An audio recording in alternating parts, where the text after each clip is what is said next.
बिहार की राजधानी पटना के गांधी मैदान में आरजेडी अध्यक्ष लालू प्रसाद यादव ने प्रधानमंत्री नरेंद्र मोदी के हिंदू होने पर ही सवाल खड़े कर दिए। इंडी गठबंधन ने पटना में जन विश्वास रैली की और इस रैली में लालू प्रसाद यादव ने प्रधानमंत्री नरेंद्र मोदी को लेकर विवादास्पद बयान दे दिया। लालू प्रसाद यादव ने पटना की रैली में प्रधानमंत्री नरेंद्र मोदी पर आरोप लगाया कि उन्होंने अपनी मां के निधन पर बाल और दाढ़ी आखिर क्यों नहीं कटवाए थे और इसीलिए प्रधानमंत्री नरेंद्र मोदी हिंदू ही नहीं है। एक बड़ा आरोप लालू यादव ने लगा दिया।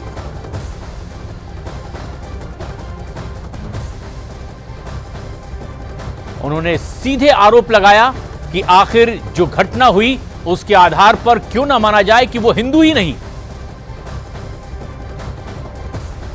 बोलता कि परिवारवाद है, परिवार के लिए लोग लड़ रहे हैं। तुम्हारे पास परिवार नहीं है और तुम्हारी माताजी जब और तुम हिंदू भी नहीं है। लालू यादव के वार पर बिहार के डिप्टी सीएम विजय सिन्हा ने पलटवार भी कर दिया। श्रीमान लालू प्रसाद यादव जैसे लोग जो राजनीतिक जोकर के रूप में काम करते हैं, बिहार को मजाक बना दिए, बिहार को गाली बना दिए और ये व्यक्ति देश के प्रधानमंत्री को तुम ताम कर रहा है। ये पॉलिटिकल भाषा हो सकता है क्या? ये व्यक्ति देश के प्रधानमंत्री जो सनातन का गौरव है, अपने देश में नहीं दूसरे देश में अरब कंट्री में भी सनातन को गौरव बढ़ाए, उसके बारे में ये सर्टिफिकेट देंगे।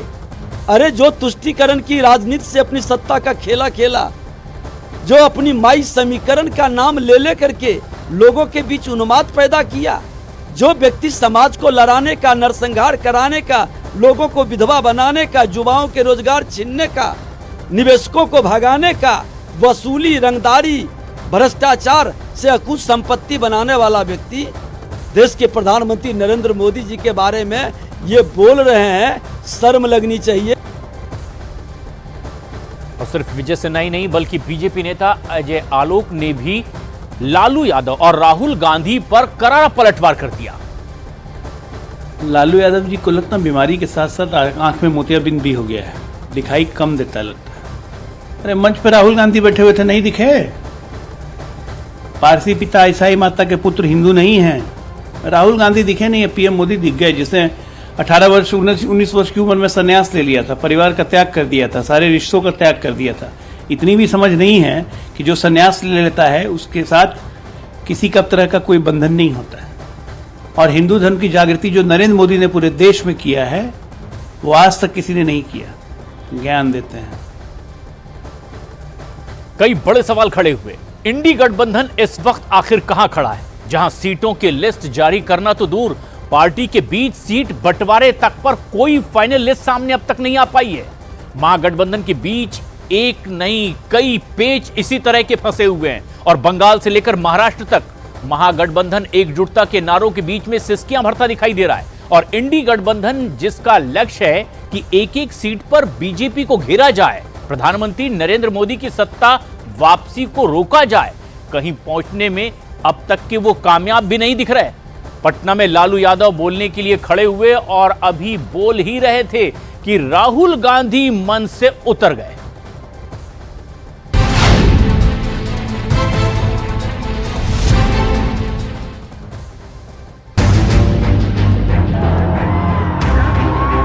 प्रधानमंत्री नरेंद्र मोदी के बिहार में हुंकार के बाद विपक्ष गठजोड़ में जान फूंकने निकला है। पटना की जन विश्वास रैली की एक एक तस्वीर की डिटेल आपको दिखाएंगे।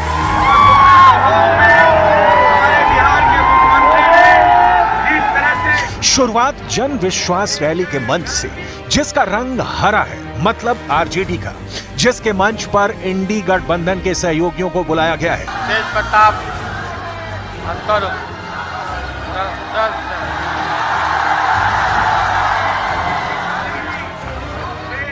पावर प्रदर्शन का पूरा इंतजाम किया गया है।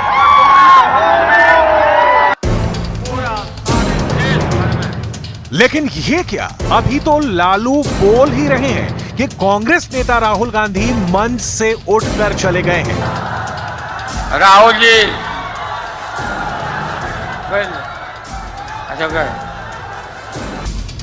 भीतर खलबली हो तो बाहर उसका प्रकटीकरण स्वभाव है। पटना की जन विश्वास रैली में यही दिखा। आलम तो ये है कि बीजेपी जहां लोकसभा चुनाव के लिए 1/3 सीटों पर अपने उम्मीदवार का ऐलान कर चुकी है, वहां इंडी गठबंधन रोजाना 2 कदम आगे बढ़ाता है तो 4 कदम पीछे खींच लेता है। एनडीए सरकार को घेरने का, प्रधानमंत्री नरेंद्र मोदी के खिलाफ मोर्चाबंदी का और 400 सीटों की जीत के उम्मीद के खिलाफ इंडी गठबंधन कहां खड़ा है, जरा नजर डालिए। टूटी हुई शाखों पर नए पत्ते नहीं आते। इस देश में नफरत क्यों फैल रही है? भाई और बहनों, नफरत का सबसे बड़ा कारण देश में अन्याय है। अन्याय, युवाओं के खिलाफ अन्याय, आप सबके खिलाफ अन्याय, किसानों के खिलाफ अन्याय, सामाजिक अन्याय, आर्थिक अन्याय। नारा तो ये होना चाहिए यूपी और बिहार मिलकर के 80 और 40, 120 हराओ भाजपा हटाओ, 120 हराओ भाजपा हटाओ। पश्चिम बंगाल ममता बनर्जी इंडी गठबंधन को छोड़ चुकी हैं। बिहार में नीतीश कुमार, जो इंडी गठबंधन के सूत्रधार हुआ करते थे, एनडीए ज्वाइन कर लिए हैं। महाराष्ट्र में शरद पवार की बची पार्टी, उद्धव ठाकरे की बची खुची पार्टी और कांग्रेस के बीच सीट शेयरिंग का गणित अब तक जमीन पर नहीं उतर पाया है। उत्तर प्रदेश, जहां अखिलेश यादव ताल ठोक रहे हैं, लेकिन आरएलडी बीजेपी के साथ आगे बढ़ गई है। तो पश्चिम बंगाल 42, बिहार 40, महाराष्ट्र 48, उत्तर प्रदेश 80, सिर्फ इन 4 राज्यों में लोकसभा की 210 सीटें हैं और यहीं इंडी गठबंधन या तो टूट चुका है या टूटने की कगार पर है। बीजेपी ने प्रतिक्रिया दी है। जन विश्वास रैली के बारे में बीजेपी नेता रविशंकर प्रसाद ने क्या कहा, सुनिए, आपको आगे दिखाएंगे। महागठबंधन के मंच से कैसे लालू प्रसाद यादव आरजेडी के भविष्य की गाथा रचना चाहते हैं और मजबूत करना है। अच्छा भाई, फिर कह रहा हूँ, आप पटना आए हैं तो कुछ ना कुछ तो बोलेंगे ना। तो उनके बोलने से ना हम परेशान हैं, ना इसको गंभीरता से लेने की आवश्यकता है, क्योंकि जिस अलायंस का कुछ पता नहीं कब कौन किसके साथ चलेगा और कौन बाहर निकल जाएगा, उसके लिए हम क्यों परेशान हो।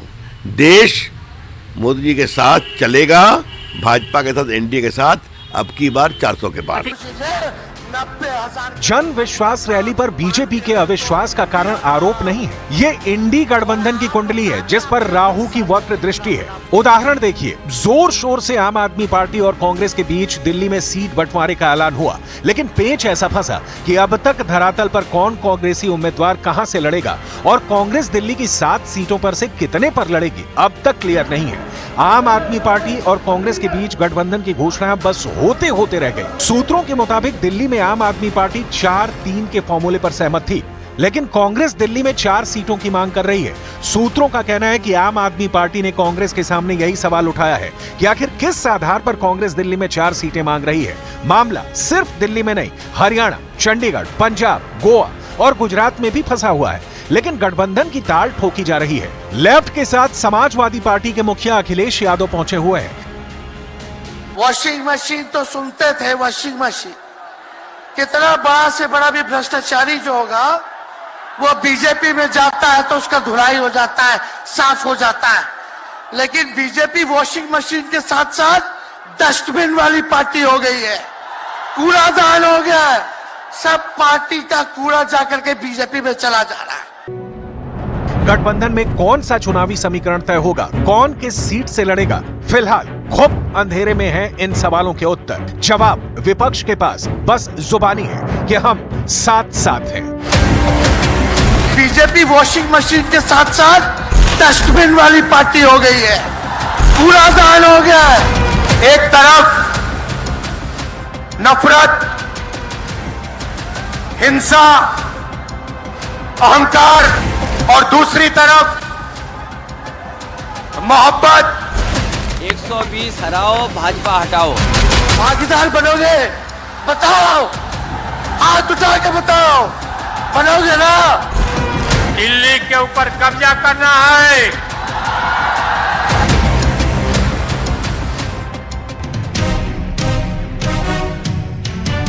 बीजेपी ने चुनाव आचार संहिता लागू होने से पहले अपनी लगभग 35% से ज्यादा सीटों पर उम्मीदवारों के नामों का ऐलान कर दिया है। पार्टी ने विपक्ष को साफ संदेश देने की कोशिश की है कि चुनाव को लेकर वो पूरी तरह से तैयार है। वो सिर्फ जीत का दावा ही नहीं कर रहे, बल्कि उम्मीदवारों का ऐलान कर चुनाव तैयारियों का शंखनाद भी कर दिया है। सवाल तो बनता ही है कि विपक्ष का क्या? बीजेपी एक साथ दो मोर्चों पर जंग में उतरी है। एक तरफ प्रधानमंत्री नरेंद्र मोदी का तूफानी दौरा और दूसरी ओर ठोक बजाकर उम्मीदवारों की लिस्ट तैयार करना। दूसरी ओर इसका असर क्या होगा, यह समझना कोई रॉकेट साइंस नहीं है। विपक्ष पर दबाव बढ़ गया है कि वो जल्द से जल्द गठबंधन में सीट बंटवारे को फाइनल करे और सीटों का ऐलान करे। कांग्रेस का उत्तर प्रदेश में समाजवादी पार्टी और 5 राज्यों में आप के साथ तालमेल हो गया है। बिहार में आरजेडी, महाराष्ट्र में एनडीए के बीच, झारखंड में जेएमएम और दूसरे दलों के साथ और वेस्ट बंगाल में टीएमसी के साथ तालमेल फाइनल होना बाकी है। कांग्रेस पर यह दबाव बढ़ता दिख रहा है कि जिन राज्यों में उसका समाजवादी पार्टी और आप से तालमेल हुआ है, वहां कांग्रेस की ओर से एक भी सीट पर उम्मीदवारी का ऐलान नहीं किया गया है। यह ऐलान कब होगा? अब तक तो आलम यह है कि कांग्रेस की पहली केंद्रीय चुनाव समिति की बैठक तक नहीं हो पाई है। सूत्रों के मुताबिक इसकी पहली बैठक अगले हफ्ते हो सकती है, लेकिन गठबंधन में सीटों के बंटवारे के नाम पर तो महागठबंधन में जो भगदड़ बिल्कुल शुरुआत से मची, वो अब तक रुकी नहीं है। बीजेपी की पहली लिस्ट जारी होने के बाद कांग्रेस के लिए एक संकेत है कि अगर तालमेल के काम में तेजी नहीं दिखाई तो चीजें पटरी से उतर सकती हैं। कांग्रेस को इस काम में तेजी दिखाने के साथ अपने उम्मीदवारों के नाम फाइनल करने में तेजी दिखानी होगी, लेकिन ये तेजी दिखेगी कब? इसका जवाब सिर्फ कांग्रेस नेता राहुल गांधी के पास है या कांग्रेस अध्यक्ष मल्लिकार्जुन खड़गे के पास। मैं बताता हूं मोदी जी की गारंटी क्या है।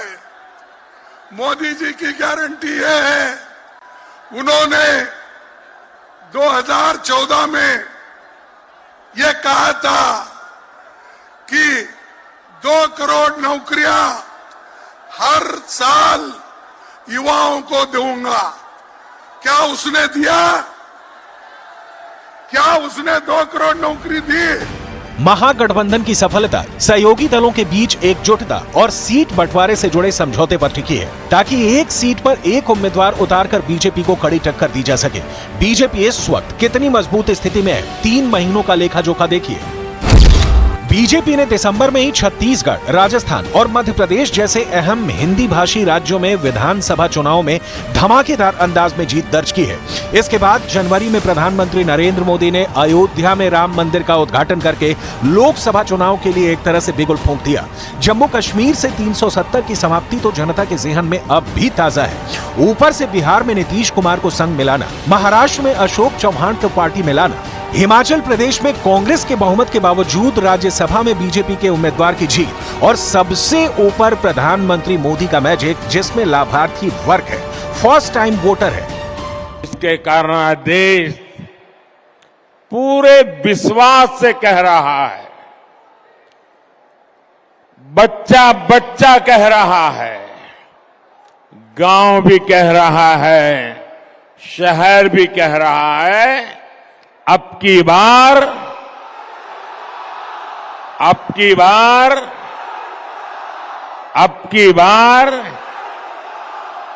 एनडीए सरकार 400 पार। विपक्ष के पास जवाब का अभाव है।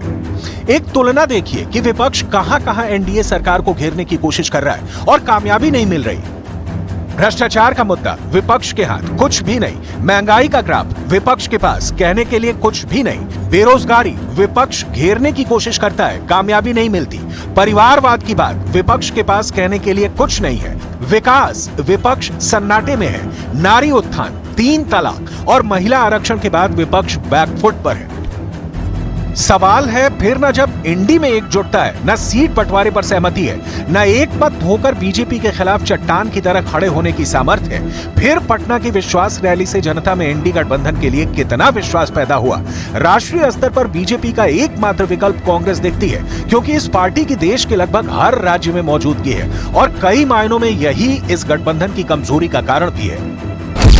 कांग्रेस ने 2019 के चुनाव में सिर्फ 20% मत हासिल किए थे। कांग्रेस को 2019 के लोकसभा चुनाव में सिर्फ 52 सीटें मिली थी।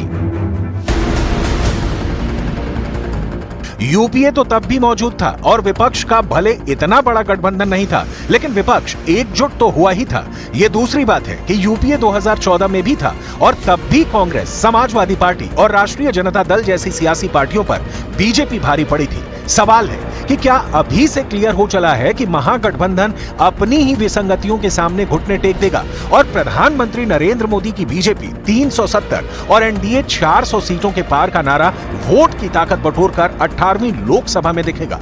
इस सवाल का जवाब किसी सियासतदान के पास नहीं, जनता जनार्दन के पास है, जिसके पास वोट की चोट है और सत्ता में बैठाने की ताकत है।